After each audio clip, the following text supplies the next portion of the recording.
Welcome, my friend, to another episode of the Chasing Poker Greatness podcast. As always, this is your host, the founder of Chasing Poker Greatness, Coach Brad Wilson. And today I am joined by Duncan Palamourdas because it is Philosophical Friday. Duncan, how you doing, my friend? I'm doing very well, Brad. How's everything with you? Everything's going quite well. It's getting warm outside. It's getting nice. About to open the pool. I'm pumped. I love being outside and smelling all the nice smelly smells of the outside world. Stopping and smelling the roses, huh? Yeah, I love smelling the roses actually. That's awesome. Um, I used to have a friend, like I would stop, we would go to like by the beach in Santa Monica, and every like 5-10 minutes I would stop and just smell the rose. Like, Duncan, come on, we're walking here. It's like you really have to stop and smell. It's like, look at them. I mean, they're so nice. So I get there it. you go. So this week, not much has happened in poker, I guess, this week, huh? It's been a quiet week all around. We had the Hustler live stream that went Right. absolutely bananas, and including possible, our favorite topic, angle shot by Phil Hellmuth. Mhm. Um, that we can get into another time, I think. But Yeah. yeah, we have everybody that's been a long time listener of Philosophical Friday knows our thoughts on angle shoots at this point in time.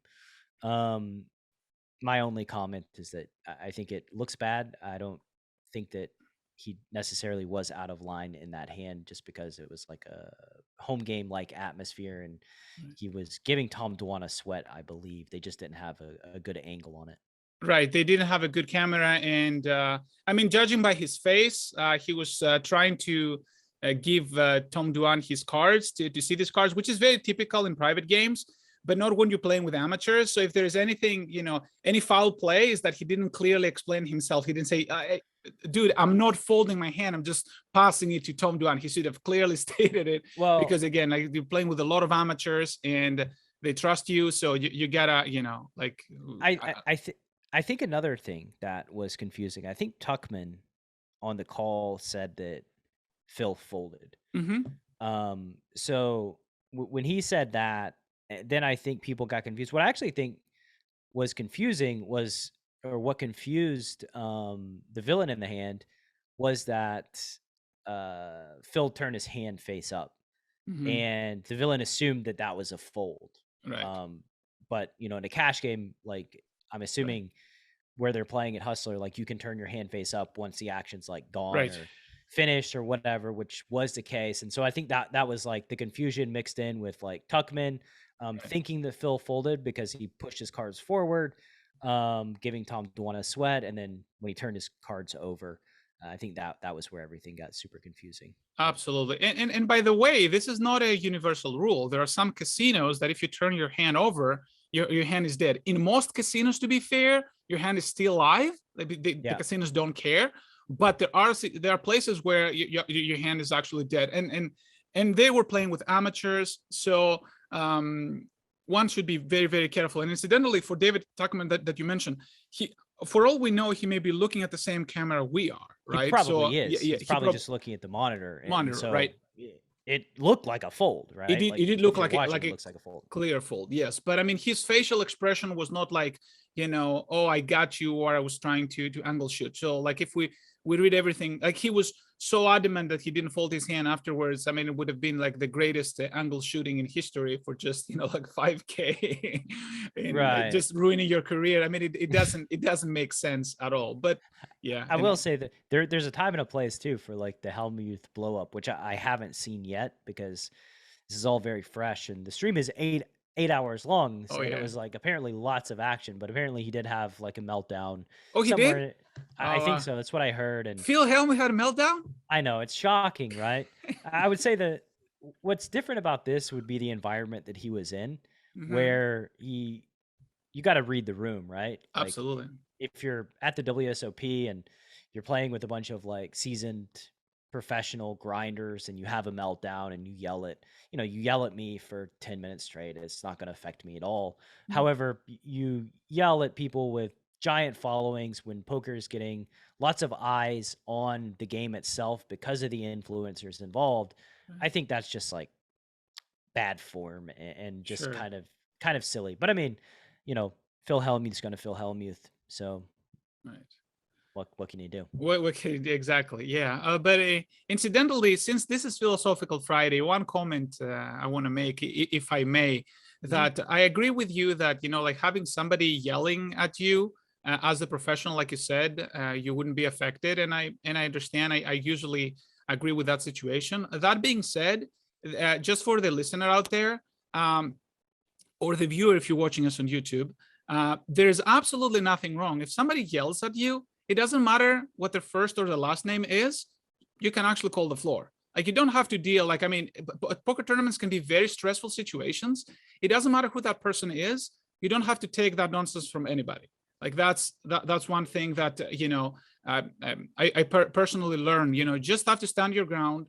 And people have to stay within the line. We all play under the same rules, even though some people are more profitable to the casinos and the brands than others. And it's usually sometimes more often than not, I am the first one to say that having a thick skin is the best way to deal with situations. However, there's instances where progressively somebody takes more and more of your space if you let them.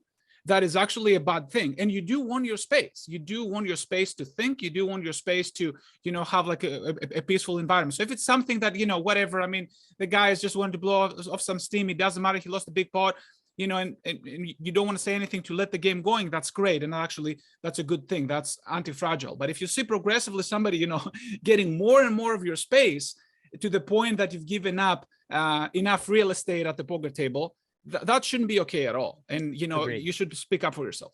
Yeah, agreed. Yeah. All right. So moving on to today's topic on Philosophical Friday.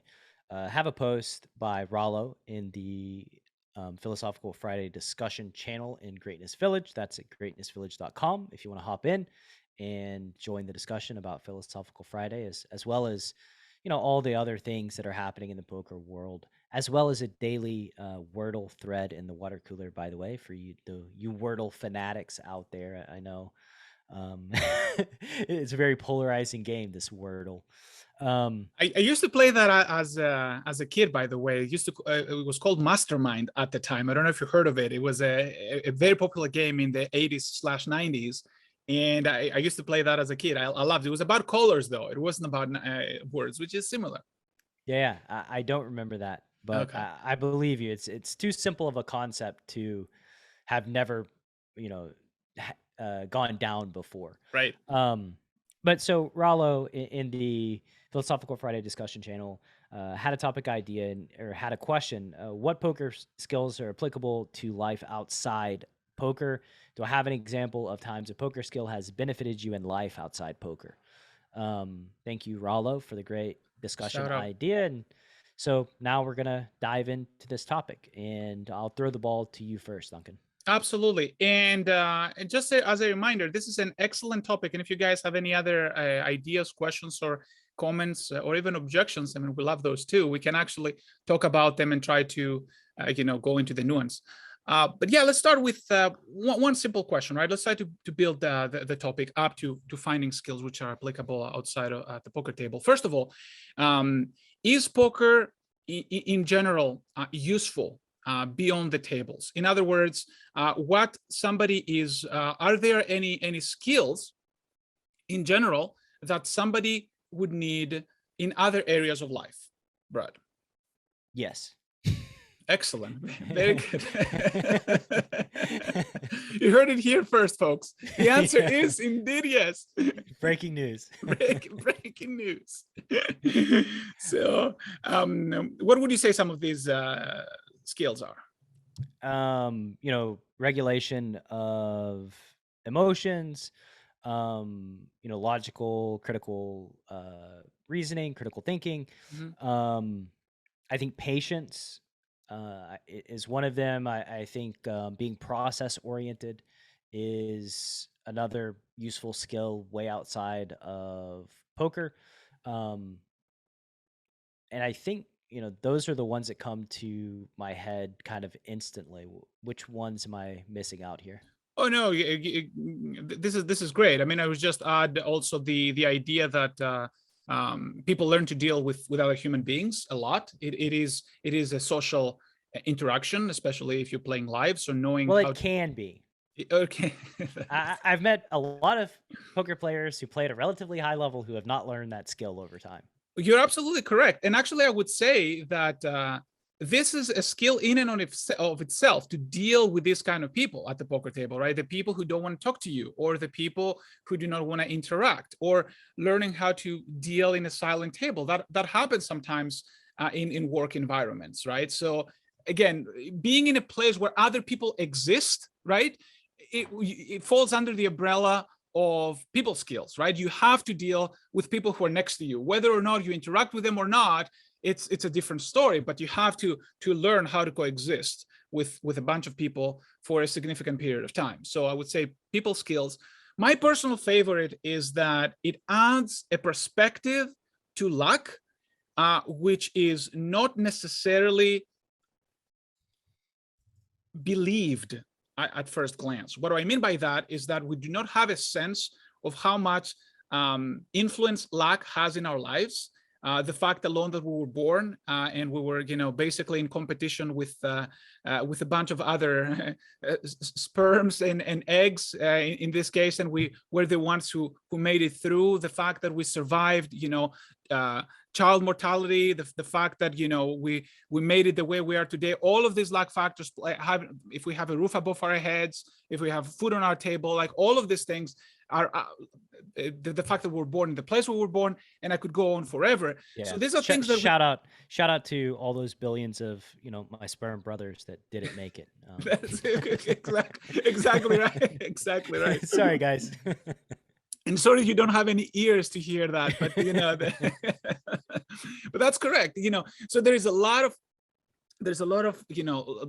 luck that we take for granted, and poker sort of like reminds us that, right? I mean, it reminds us that things don't always go as they're supposed to. There's not really, I would argue, supposed to. There's no supposed to in life. It either happens or it doesn't with certain probabilities, and if we're lucky enough, it goes sort of our way. Pressure. It gives pressure us is another one.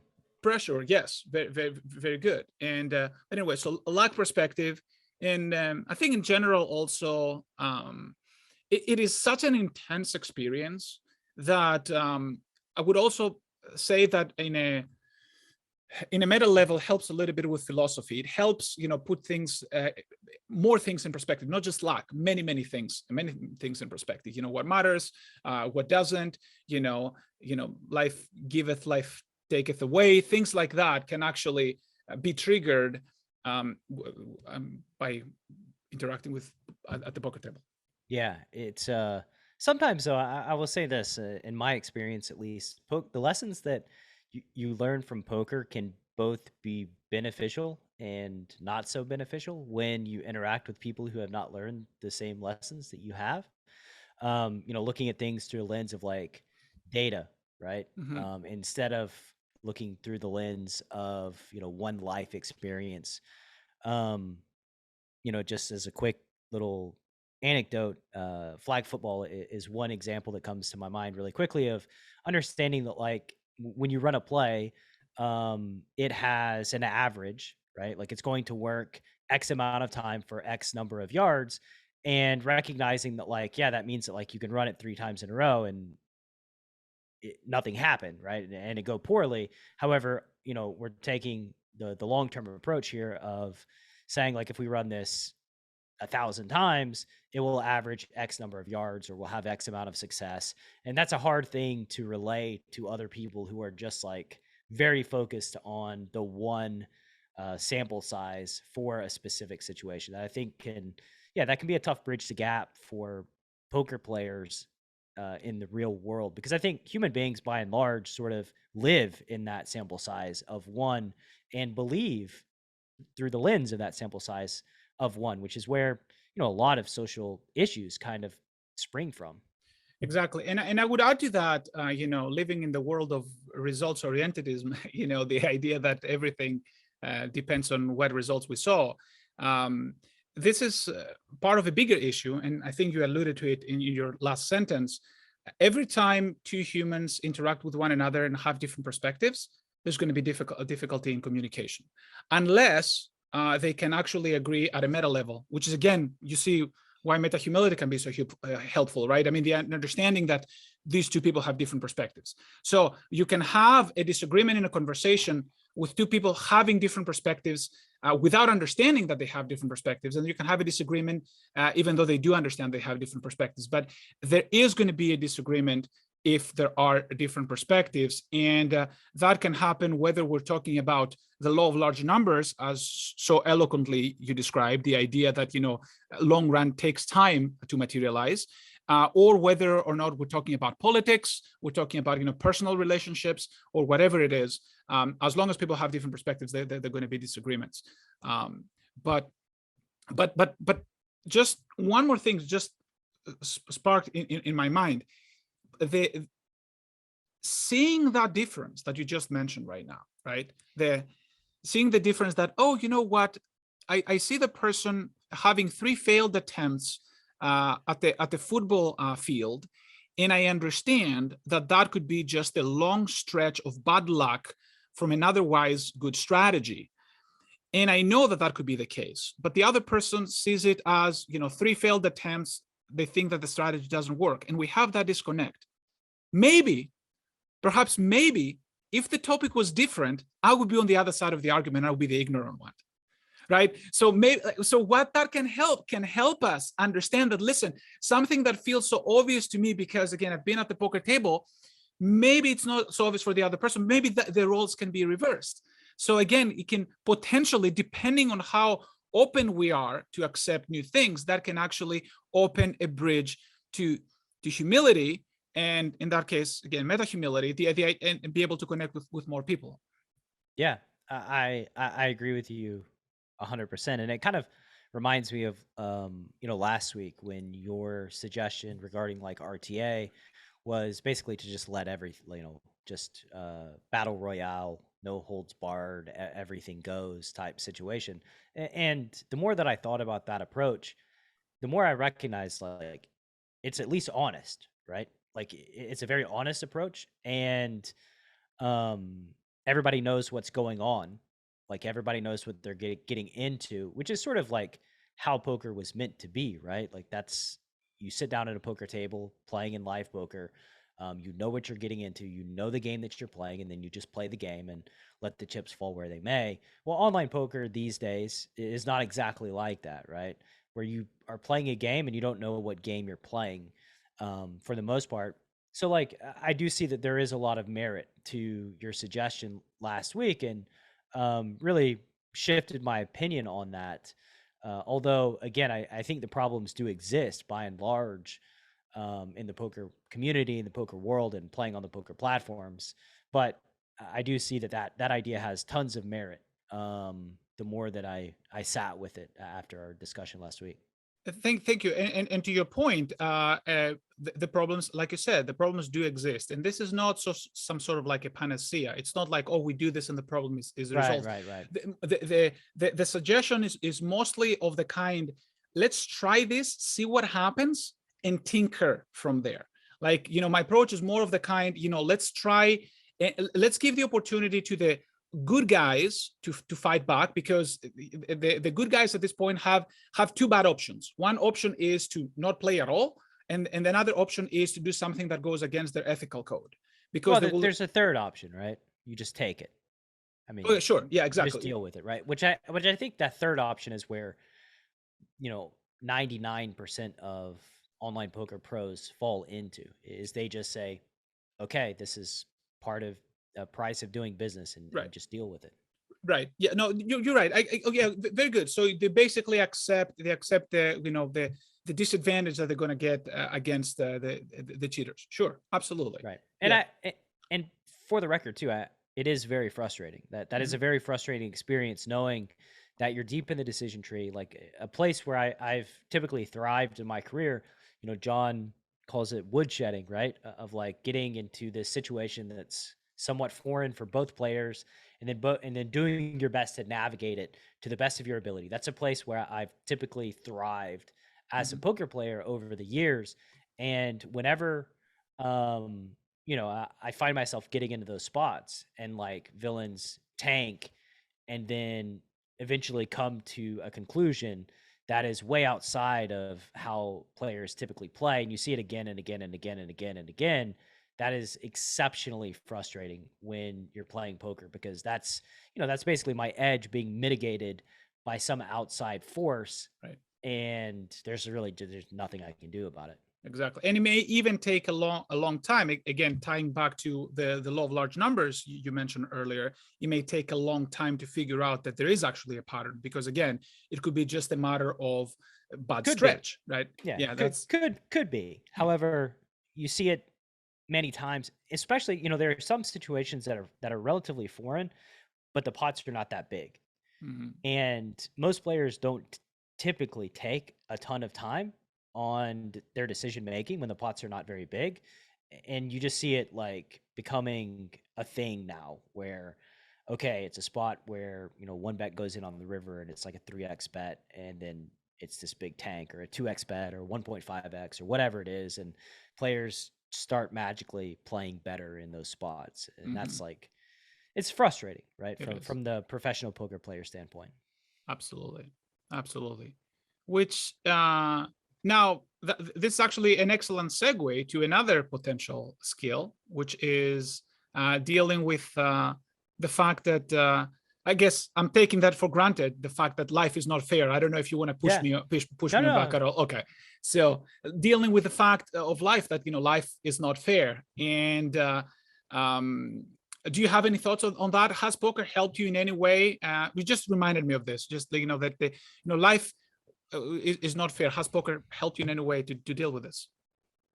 Sure, absolutely, right? Like, just sometimes the outcome is not measured in the energy that you put into a thing, and like, it's not fair. Sometimes other people put very little energy into a thing, and their outcome is outsized for what they've done, right? And I would say that poker has helped me deal with that, even though I still struggle, right? As a human being, I do struggle. You struggle? I struggle. Brad Wilson, you struggle? Is there? Wow, that blows my mind. Yes, people, we all struggle on a daily basis. Yes, absolutely. For sure. But yeah, just it certainly has helped my life, knowing that you do the best that you can, let the chips fall where they may, learn from your experience and try to do better next time, and just iterate over time, every single time, examining, you know, whether it be, you know, quote unquote loss, whether it be quote unquote win, looking at it as objectively as you can, and trying to gain from the experience and extract the lessons to be learned, because ultimately those lessons are what give us value moving forward into the future. So yeah, this is sort of like my whole life philosophy, if you will. Like, let's try something, do the best that we can. If it falls flat on its face, so be it. Let's see what we learn.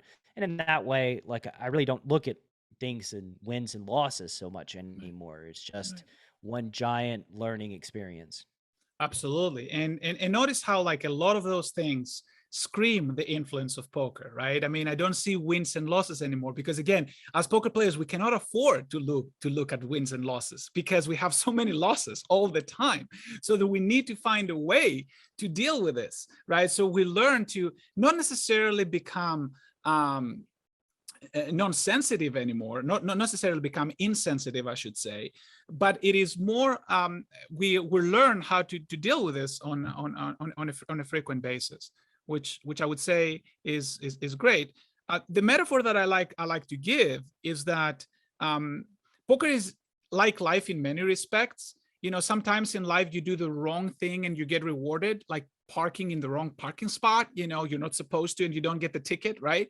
Or you do the right thing and you get penalized, like you being nice to a person and then they backstab you. But you do the right thing long enough, you're going to be usually okay. And you do the wrong thing long enough, I mean, eventually you're going to get caught parking in that parking space, or worse, you know, like, you know. So of course, sometimes that doesn't happen also, you know, like you're going to have, I don't know if you've seen those graphs, you know, how is that website is called these days? It used to be called Poker EV plus or something back in the day. I forget the exact name. There's Prime Dope now, like Prime Dope variance calculator. Yeah. Right, exactly. That's how it's called these days. Thank you, Brad. And I mean, you can run simulations. People who win with like, I don't know, like 2 BBs per 100 or something like that, something very low, to be fair, and they can be losing players. So sometimes over like a stretch of 100,000 hands or something. So we gotta accept that too, that, you know, the long run is much longer than we think. And, you know, some people are gonna have like the short end of that straw. So it is reality. So it's very real. Yep. And it's a great lesson from poker. I had a thought and then it just like flew right out of my brain. I can't remember what I was thinking. Help me out, Duncan. Absolutely. Give me a talking point. Pull me up here. I'm floundering. Oh yes, absolutely. We can talk about this topic all day, every day. Now you are a businessman. I'm struggling. I'm struggling. You're struggling again. Did we just go over this, Brad? Brad Wilson never struggles. We did. You know, I don't want to hear anymore. You don't need to struggle. You're better than this. Rise above it. Okay, so you're a business person, right? So you are a poker player at the same time, and very successful in the poker community. In poker education, how would you say poker itself has helped you or influenced you? Like, I don't necessarily want to put words in your mouth, but how has it influenced you, if at all, to build the successful business that you have built? Oh man, what a question. You wanted talking points, so yeah, I did want talking points. And to be fair, right? Like, I'm a very amateur business person, I feel, because this is like a relatively new thing that I've been investing my time and energy into. I would say I don't know the answer to this, Duncan. Okay. I really don't know, because, you know, it's understanding people, right? Which is maybe my best skill as a human that is translated to a bunch of different areas of life, and namely poker, right? Poker is the first place where understanding people really had an impact and was a very useful skill to have at the poker table. And from there, you know, we can talk about marketing, right? Like understanding people and marketing and writing sales copy. That's a very pivotal part of it. Understanding like what people want. You know, when I made pre-flop bootcamp, I guess here's a lesson from poker. Okay, this is a good one. I've never been afraid to do something different if I thought it was the right thing at the poker table. I've never been afraid to look dumb. I've never been afraid of being judged. I just do what I think is best, and then I move on. And in business, when, you know, I struggled with making my first product, it was a deep struggle. I didn't know what to do. And I had the idea because I had built a community, and a lot of people were posting hand histories and they were messing up pre-flop, and it was very common. And yet, with all market research that I did, there was nothing that I could find that said like a pre-flop bootcamp type of product would be successful. There was no price points, there was no information, you just couldn't find it. And, you know, I just took a chance that this is a thing that I think the community needs, that I think would benefit them. And so I'm going to build it out to the best of my ability and sell it. And that was really the first time where, because in traditional sales, traditional marketing, traditional business, you do a lot of market research. You try to find out what people are asking for, you know, on Reddit, on 2+2, all the forums, and then you make that thing. You fill that demand, right? Which is something I'm terrible at, by the way. I am really bad at market research, and I don't know why, but I hate it. I think it may be because, you know, I'm a creative person by name.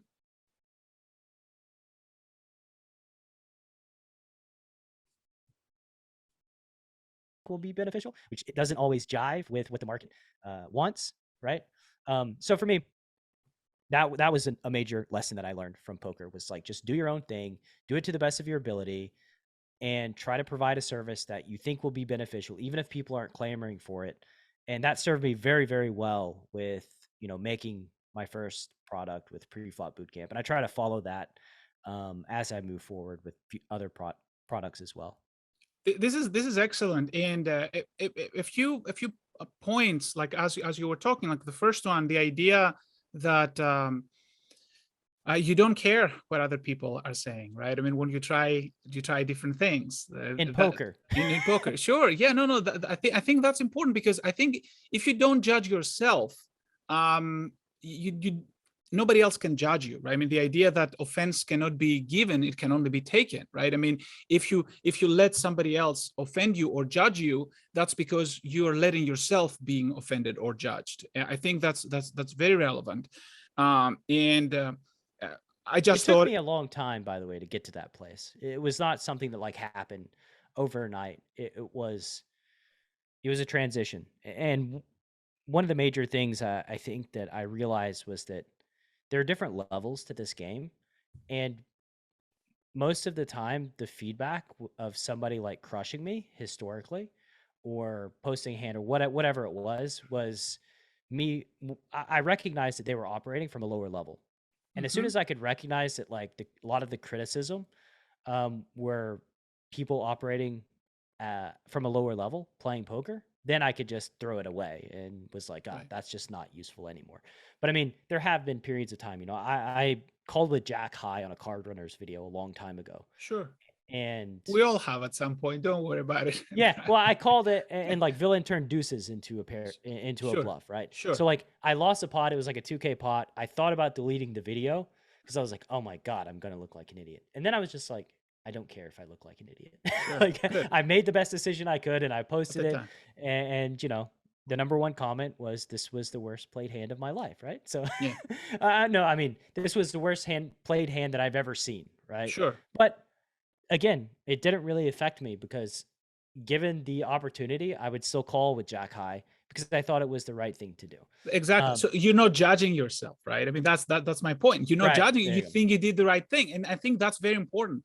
For like, if we were to extract something again from the listener, if you're not judging yourself first, like next time you feel bad about something somebody said, ask yourself if you've actually judged yourself first. If somebody calls you X, they call you a certain name, ask yourself first if you think that way about yourself before that person said that word, because I think it really comes down to that. If somebody calls you X, ask yourself, do I feel like an X? Because if I do feel like an X, maybe it's not the other person who's hurting me right now. I have already accepted this as a failure. But in your case, you said, listen, I want to call with Jack high because I think it's the right decision. So I don't care what you're saying. I'm not going to judge myself, and it's, by the way, what a terrible call with Jack. Appreciate that, Duncan. Good thing I don't care if you judge me. Exactly right. See, we're training each other. Yeah. So, and the second thing, which I thought also is very important that you mentioned there, the idea that you're not artificially trying to find a gap in the market space.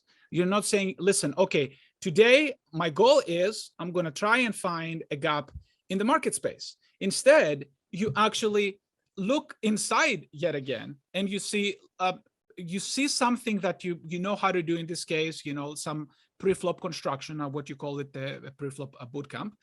And then you realize that there is a need in the market somewhere, and then you concentrate on that idea. If it was something else internal that you may be good at, but already the market has done really well about it, like let's say river bets or whatever it might be, or like 3-bet ratios or whatever it may be, you just don't go there. I think there's a difference. And honestly, like, I'm not entirely sure if, some of the most successful, and I'm going to put this as an open question, some of the most successful people out there have actively, artificially, were looking to fill empty holes in the market space, or they happen to be in the right place at the right time. Like people like Bill Gates, for example, with the, the expansion of the computer, or like Steve Wozniak, like these technology guys. Were they really trying to fill a space, or they just happen to have a passion that nobody else, knew how to navigate at that point, and they sort of like naturally, organically, they filled a market space? Yeah, probably. I I mean, it could be a mix, right? I would say it wasn't due to lack of trying that I didn't take that approach. It was just I Sure. tried, I saw what people were selling and buying and stuff, and it just wasn't that interesting to me, Right. honestly. I just didn't want to do it in that way. So, Yeah. it felt like a giant mistake going out on a limb with no real evidence in the market that online on the internet. But I did many kudos to Ben Settle, a guy whose marketing newsletter I read, who basically said like, he wouldn't have a business if he did what his peers said, right? If he, researched, like he sells very expensive copywriting books, right? Mm-hmm. Like $500 for a book. And everybody told him when he was starting a publishing company, like, it's not a thing. You can't charge $500 for a book, right? And then he did. And coincidentally, I owned like 4 of those books. So Right. I guess there was a market for it after all. But I mean, basically, um, yeah, it's in my experience, or in my opinion, it's more fun doing things that way because then you get to explore your creativity and you get to press the boundaries of what's possible and what's not possible without listening to other people who are saying that like it's not a thing, it's going to fail, it's not going to work, etc. Absolutely. No, no, this is great stuff, and I'm already trying to make the connections of what you're saying to poker table, and tell me if I sort of like got that a little bit. So, for example, what you're describing right now, you're describing a combination between a research and something that appeals to you, right? So it's a combination of the two. And immediately what comes to mind is the study that happens at the poker table. And it can be the study of, we can go all the way from, databases. We can talk about GTO, let's put that out there. Why not? We can talk about population tendencies. We can talk about typical spots. We can talk about exploitative play. All of that is studying, right? So we're studying the Flopzillas of the world and the Equilabs and all of that stuff, and the Pios and all of that stuff, the studying, that's the research. But then there is the point where we have to choose for ourselves, okay, now there's like the loose aggressive style, there's the tight aggressive style, there is the in-between aggressive style. I mean, we just have to be a little bit aggressive. We know passive is not going to work, right? So, but anyway, so which style is for me, like the needy aggressive style, whatever, like which style is the more style that I'm interested in? And then perhaps, that's something that happens in poker, right? I mean, there's an entire process of what works, what is the, and in some sense, to take the metaphor a little bit further, and please tell me if I'm taking it too far, because I may very well be taking it too far.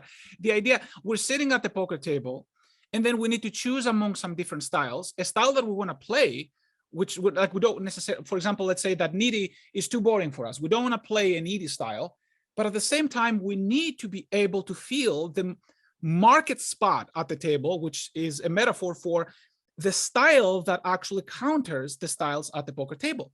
So if we have a bunch of maniacs at the poker table, I mean, obviously we have to tighten up a little bit, right? And choose out of those possible styles, the one that actually fits our personalities a little bit the best. Right. So basically, you have to wear many masks and you have to Right. be adept at deploying many different styles, right? And this is sort of the challenge of the poker player when they sit down at a table is to not to really deploy a style, but to figure out what strategy is going to be superior based on this specific table configuration, and then utilizing that strategy, right? Like that's Correct. the game, but it But entails a no, sorry. wide range of knowledge and understanding like what each of those strategies actually looks like and then how to deploy them, which means that like the poker player has to understand most of the game tree, right? Mm-hmm. In order to figure out where opponents are lacking and where they can generate edge from, which is quite a challenging task, right? Like, especially when you're on the defensive, right? Like, Right. when you're on the defensive, you need to know how to defend against a third pot size bet. You need to know how to defend against 75% pot size bet, an over bet, small bet on flop, over bet turn, big bet on flop, over bet turn, big bet on flop, check back, over bet river. Like, we need to know how to deal with all of these different spectrum of sizes that villains can use, as well as the frequencies that villains are using in order to be successful. And, it means that poker is quite challenging Oh, and it is quite very, tough. very much And so. that's one of the things that makes it quite fun. Absolutely. The critical point that I was trying to make is that out of all those hats, we should be able to wear multiple hats. I agree with you. There are just certain hats that we wear them better, I feel, and that is actually a real thing. There's styles that we're better at, and especially at a live setting. Some people are better, for example, with speech play. You can take that into so what I would argue is that I agree. Out of all of these hats, which you would need to know how to wear multiple of them, and I agree with that 100%. What's your hat, Duncan? Anything that covers my boldness. No, for real. What's your natural hat at the poker table? I think like ultra aggressive, sort of like maniacy and on the tighter side. Probably that's the one that I would. That's the hat that I wear the most comfortably at the poker table. I think. I think I'm loose, degen, splashy. Live for big spots. Live for big spots. I want action. Action. That's really just kind of me in a nutshell at the poker table. I want action. I want to be involved. I want to be in the mix. I don't want to be sitting out. Beautiful. Yeah, exactly. And you probably perform better at these situations, right? I mean, when you act, perhaps it's easier for you to make less mistakes. Let's say, like, and even if you can wear the other hats comfortably, it's perhaps like your mistake ratio goes down if you're with the most comfortable hat.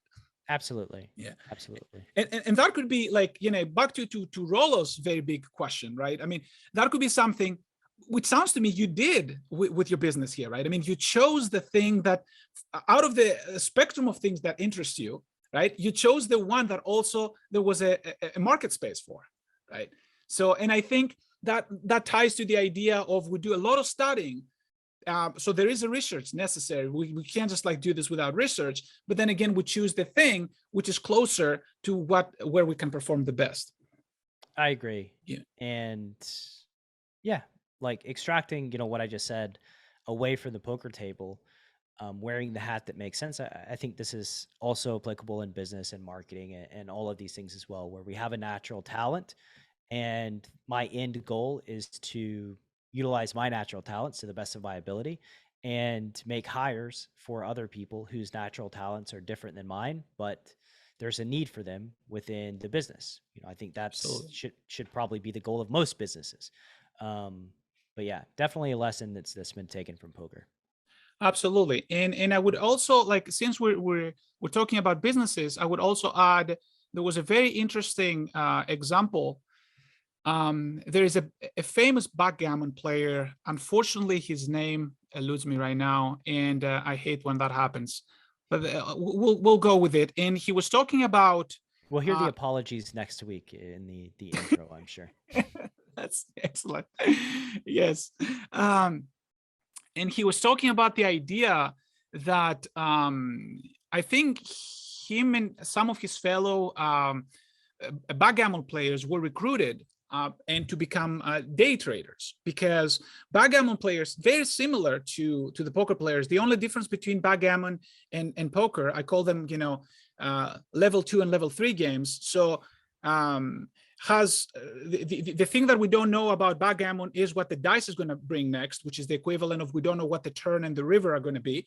Whereas the poker has an extra layer of luck, which is essentially the imperfect information that we don't know what the whole cards are. So poker is slightly more complicated than backgammon, which is a game of perfect information. But in any case, both of these games have the extra layer that depend on luck. So you don't know in backgammon what the outcome of the dice is going to be, and you have to play around it. Similarly with poker, you don't know what the turn and the river are going to be, or the flop. So you have to play around them. And these people were so good at taking risks, they actually performed really well, believe it or not, in Wall Street. Now, the caveat, and I see you're smiling here. Shocker of the century. It's shocker of the century, right? Exactly. And of course, on the same breath, I should probably say that there can be dangers, to excessive risk taking, of course, right? I mean, we've seen some of those dangers in 2008. So I'm not just saying that, poker players and backgammon players are the best people to be in Wall Street, because they can actually take the entire economy down. Yeah, I would say another skill, right? The risk taking is Hmm. another skill that I've definitely learned from poker, right? EV of decisions and weighing options based on, downside and then upside, trying to find spots with asymmetrical returns where the risk is worth the investment is definitely something that I think about all the time that comes from poker in my business life. Very good, risk taking. So if we were to do, because again, we talked about so many things, and hopefully that was helpful for Rolo to answer his question. But if we were to do a little bit of a summary towards the end, like throw rapid fire some of the things that poker has helped us, and it doesn't have to be all inclusive. We can Yep. give a few of those things. Dealing with What? pressure. Mhm. We're not taking turns. Okay, yeah, let's take turns. Luck perspective for me, that would be number one. Getting a perspective when it comes to luck. Yeah, understanding and analyzing risk. Oh, that's excellent. Patience has helped me tremendously with patience. Um, I'm out. I'm out of talking points. You win. You win the game, Duncan. We went It's not. back and It's forth. not. It's not okay. So, but you said a lot of things. Business. Exactly. The Yeah, idea of marketing. First of all, you said people, right? people. And actually that reminded me. I wanted to ask you something about people earlier.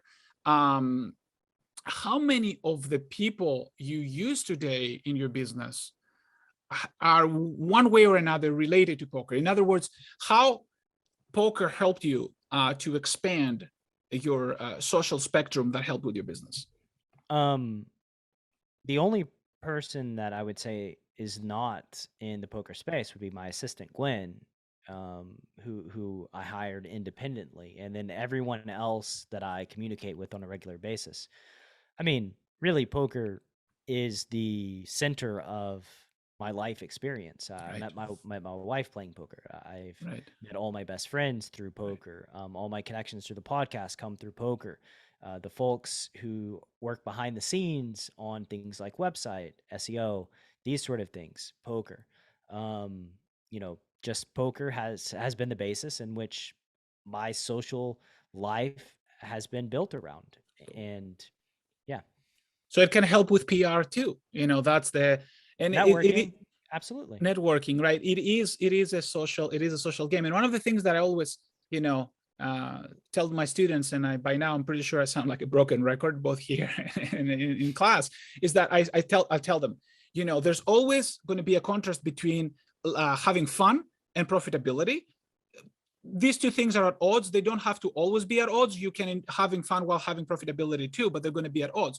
But there's absolutely nothing wrong, and I mean it. There's absolutely nothing wrong to want to have fun at the poker table and even lose money. Yes, I said that. If you do want to go at the poker table, instead of just like going and dusting off your money on like a roulette table, you want to do that at the poker table. That's perfectly fine. And no, I'm not being predatory. I'm not asking people to come at the poker table and dump money to me. No, that's What not time are you going to be playing, Duncan? You want to exactly. give out your business card? You starting the game. That's right, exactly. Like this, I was inspired by the recent Hustler Casino Live. that was something. That was something. But in all fairness, though, like if you want to go with your friends, stakes that money you can afford to lose and all that stuff, and have a beer and gamble and be loosey goosey, and by all means do it. Like I see sometimes my students, they want to gamble and they feel so terrible. The rest of the class is going to judge them, and I'm the first one who doesn't, because it's very important to understand that poker is a social game before and everything else. As long as you can control your losses, nobody hurts. If you lose that money, again, you could be gambling to the horses. You might as well, give it to some hardworking professionals at the poker table. Hey, I mean, I like having a sweat. Mhm. Again, as a human, right? Like degenerate, I like having Right. a sweat. In the CPG Wolves program, like there will be a few times each week where we fire up Zoom and play mini golf against each other There you go.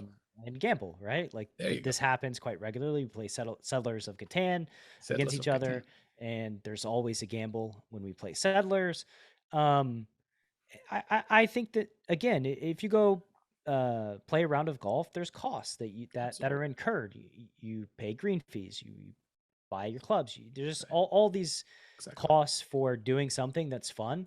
So going off and blowing some steam and like playing terribly at 1-2 and having fun, or going to play a slot machine if that's your jam to, blow $100. Like, there are plenty of ways to blow $100. At least with a slot machine, you get a sweat, and that sweat for a lot of people brings value. So absolutely nothing wrong with that. I would say the biggest thing is like the outward stigma of gambling to the human population at large. That's, come from religion or whatever, anecdotal stories about, Uncle Jimmy losing the past Wilson empire by betting, the horses, or whatever story that like we agreed we will never talk about Uncle Jimmy again.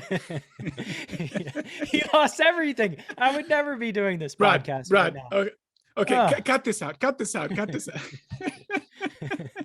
This is awesome. I think gambling has been like stigmatized by society at large, when the reality is like everything that we do in life is gambling. Exactly. Waking up, I went on a walk earlier today, put on my AirPods, listened to my audiobook, and just walked. And like, yeah, somebody could just smash into me, hit a curb. Like, I'm gambling by leaving my front door. Somebody could roll up and shoot me full of bullets, right? Like, stranger things have happened in the world. So everything that we do has some sort of element of risk. And as long as the risk is okay and it's not going to be harmful to you emotionally, psychologically, not harmful to your family, etc., then yeah, go for it. Go for it. Exactly. And incidentally, that was another lesson that poker taught me, and it applies to everyday life. I used to be very inquisitive. I used to be very curious. I used to be very, and probably I'm being a little bit too nice to myself. I was like, when it comes to, I should say what I was inquisitive about, like people who buy lottery tickets, I was like, I should say critical. That's probably a better way to judge myself, right?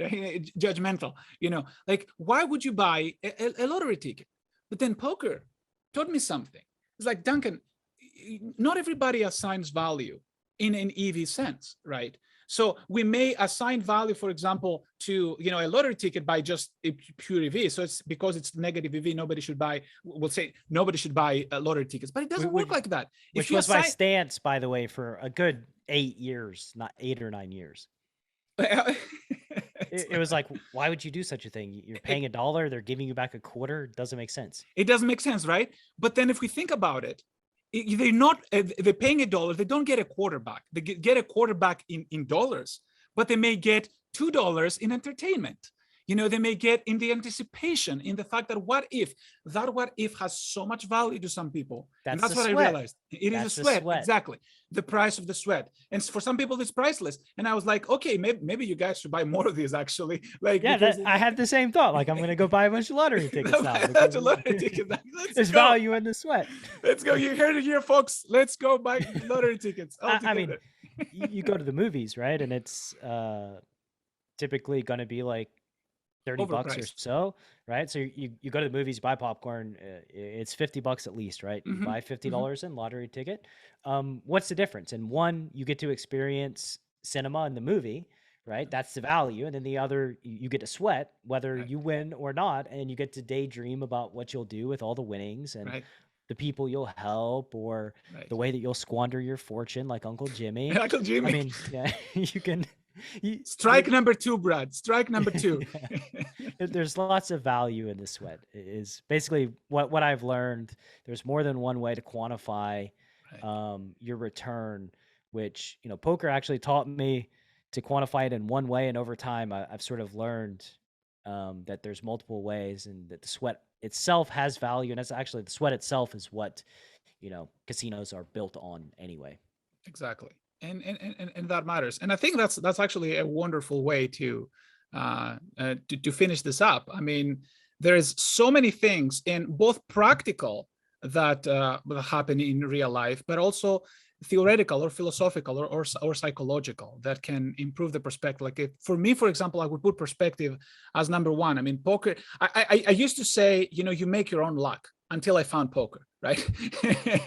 And it's very arrogant, I mean, to say that you make your own luck. I mean, you can, influence, if you will, your own luck. I mean, you can roll better dice, instead of like, a 30% win dice, you can roll maybe a 50 or 60 or 70, depending on how hard you work, but you can never roll 100% dice.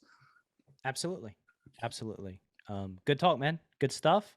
And thank you to the listener for listening today. Be sure to subscribe and rate Chasing Poker Greatness on all the platforms. Subscribe to Duncan's YouTube, where you can see these videos of Philosophical Friday every single week.